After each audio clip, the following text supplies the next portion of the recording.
The other thing in studying Exodus, I know this is before we get into it, very important, is to understand the literary devices that are. For example, when you are reading a novel, you read it one way. When you're reading a Harlequin romance, for those who do, you read that a different way. You're going to pick up a poem in a book of poetry. You're going to read that a different way. And if you're going to pick up the newspaper, you read that a different way. But those are all different genres, and you have to know, when you're reading a book, which genre is this book? Are these psalms and songs, or are these wisdom sayings? And so, if one is going to be narrative, where it's going to tell a story. If you're going to read a legal document and be bored stiff, being reading a document, you can understand where that's going to be hard to get through. It's like kind of reading a dictionary or something. And that's why what happens when people read the Bible from the front to the back, and right through, they get to somewhere around Numbers where it's a legal section, and they quit because they think this is so boring. It's like, don't leave your cow, and then across the street, and you're like, what is all this? But that was the legal part of it. All right, and then we're going to talk about a description about how to celebrate divine worship in Exodus in the back half of that. And I guarantee that some of you will find this pointless. And why are we reading this? Because it goes on and on and on with all kinds of detail. But for me, it's like reading the book that we get called the General Instructions of the Roman Missal about how to celebrate Mass. If we're going to look up something to how to celebrate. But it's hard to read that from front to back, like you're reading a story.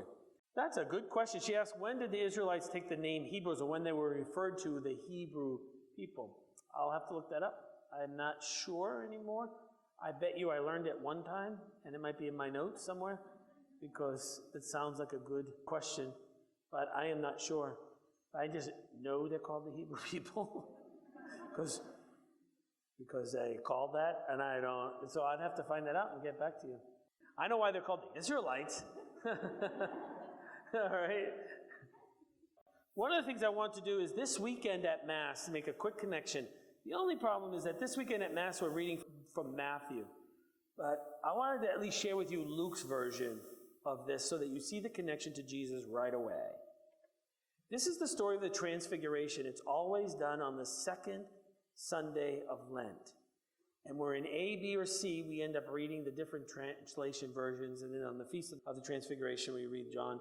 But what's important is that in the Luke's version, it kind of explains this, where it says, Jesus took Peter, John, and James and went up the mountain to pray. So mountain, right? You know the mountain is where we got the Ten Commandments. So whenever Jesus goes to the mountain to pray, and he was praying and his face changed in appearance, his clothes became dazzling white. And behold, two men were conversing with him, Moses and Elijah. I got it a little better. Moses and Elijah, who were appearing in glory and spoke of his exodus. See, and of his departure.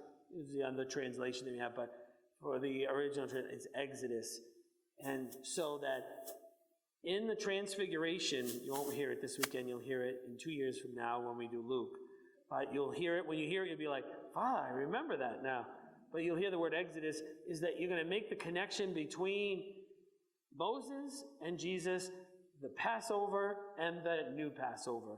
Because he's discussing his going to Jerusalem and accomplishing the work that he needs to do, which is the new Exodus, or the new Passover, I should say.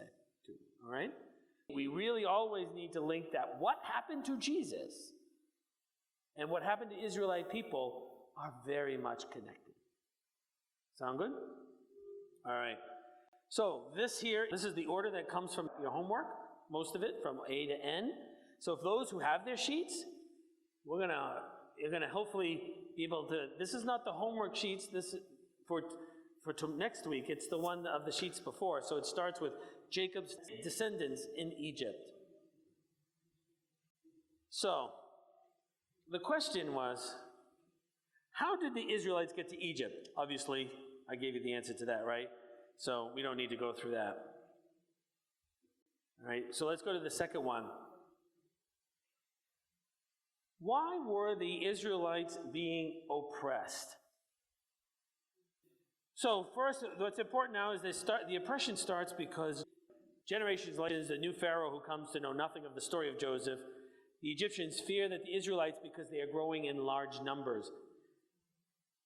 It's interesting that I think that continues today, right?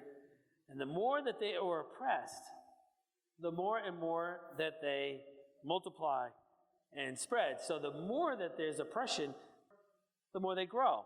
The opposite seems to happen when you oppress people, right?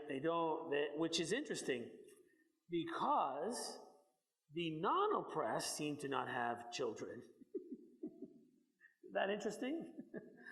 That it seems like, which would include the Egyptians, which would include the Greeks, which would include the Romans, which would include Americans, right?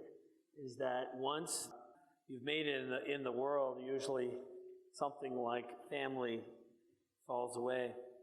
Anyway, so the Egyptians fear the Israelites. The more they were oppressed, they multiplied and spread. The Egyptians made life miserable for the Israelites. So we know that because I know that most of you are going through the story in the movie because you've all watched the movie, right? And so the midwives refused to obey Pharaoh, right? So what was the response in order to kill the baby? So there's a response to kill all the baby boys, right?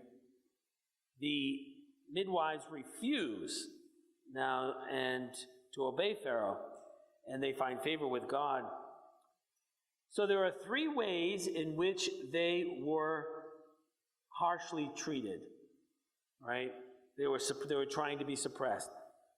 One was that they were going to be harshly enslaved. They would be treated terribly as slaves.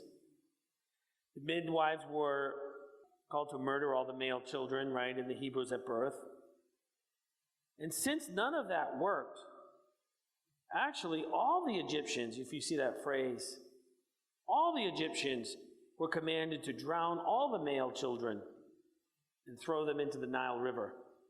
Right? So that now, since Pharaoh couldn't get the midwives to do it, and they were still spreading and growing, he commanded everyone to just take any male child, Hebrew man, and just throw them into the Nile and drown them. These are the bad guys, yeah. Yeah, they're pretty bad. The Egyptians were called, all the Egyptians were called. The difference were the midwives were those, when the babies were born, they were supposed to kill them then. Right? And they give as an excuse that these Hebrew women are robust.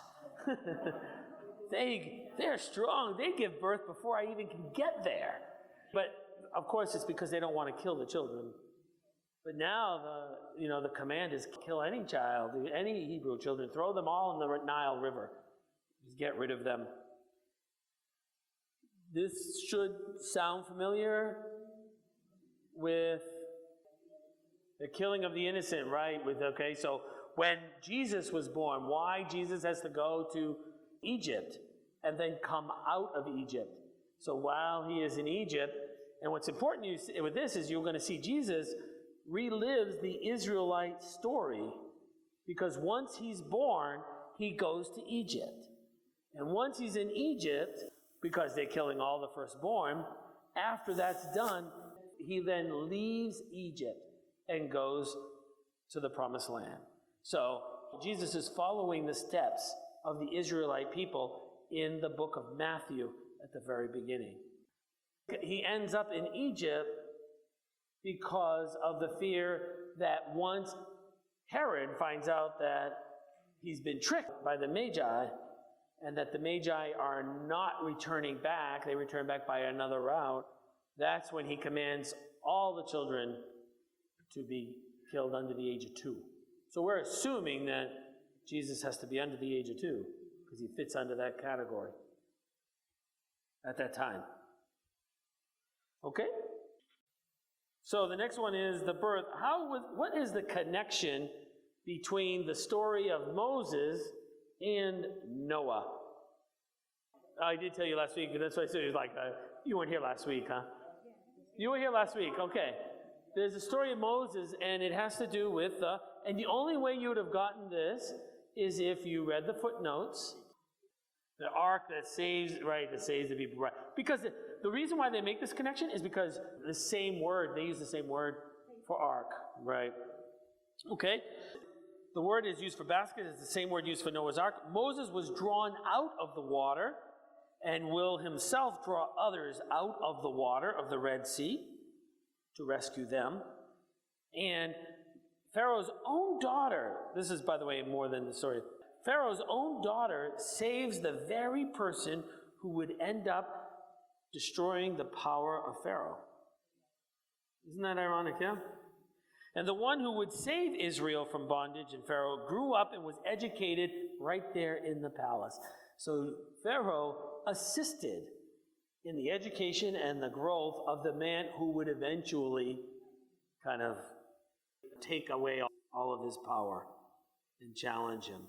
So sometimes the person is right near you, the one who will betray you. You know, the one who will not necessarily betray you only, but probably call you to something better too.